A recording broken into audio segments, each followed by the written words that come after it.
कोई है वही जो राम रचि राखा, को करे तरक बढ़ावे साखा।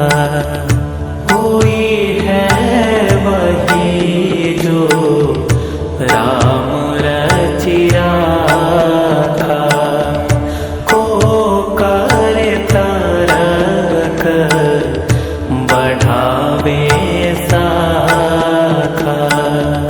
होई है वही जो राम रचि राखा, को करे तरक बढ़ावे साखा।